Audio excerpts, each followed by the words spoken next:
We're gonna quickly talk about modifying lower body exercises like squats and lunges as your pregnancy progresses. So a few things you can do for a lunge.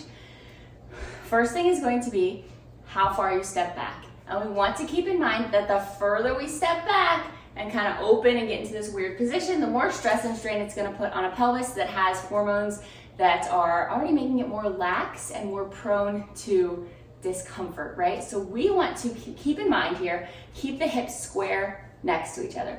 So we want to step back, and if you have discomfort, you want to just really make sure that you can try first to shorten that step back.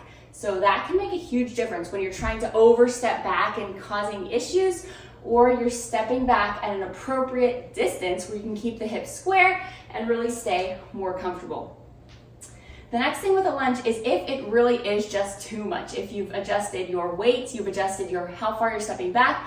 And the other thing you can adjust, obviously, is your depth, because that's gonna make a difference. How far you're gonna go down is going to make a difference. You can adjust stepping back, you can adjust depth, you can adjust weight. And the third thing that you can do to keep working that lunge position, but not have that instability of a step back lunge or a forward lunge or whatever it is to get into a split squat position and work it from there. So split squat position is very similar to lunge, but it's much more stable. Your pelvis is in a much more stable position. It's not having to move as much, work with as much instability, because you are sticking with where your feet are. So that is a good alternative if lunges just consistently bother you and you can't seem to get them to feel good no matter what you try. For modifying squats, there's gonna be two things you wanna do. Well, weight is one of them, so three. So you can adjust your weight because that can make a difference. You wanna always, with both of these, make sure your form is on point because that makes a huge difference. Second thing that you can do is adjust your depth. So a deeper squat may feel good for some and not others. So that's gonna depend on where you're at. So adjust the depth of your squat, obviously. And the third thing is adjust your foot stance. So even if you're doing a normal squat, right? So most of the time with your normal squat, you're set up right around hip width, but as the belly grows, it could get a little uncomfortable, right? So adjusting out slightly can help, making sure that when you do that, you are adjusting so that your knees and toes are still pointing the same direction.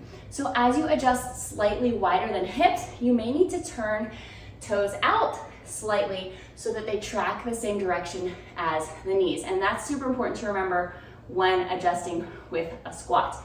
The other thing that you can do is just kind of change up the kind of squat you're doing. You can do a squat with a block between your legs. That can help create more stability and comfort in a squat for you. You can go to a sumo squat because sometimes the way the pelvis is positioned here can be a little more comfortable if you're having issues with squats in pregnancy. So those are just some things that can help you adjust and keep working that lower body to stay strong for pregnancy and birth.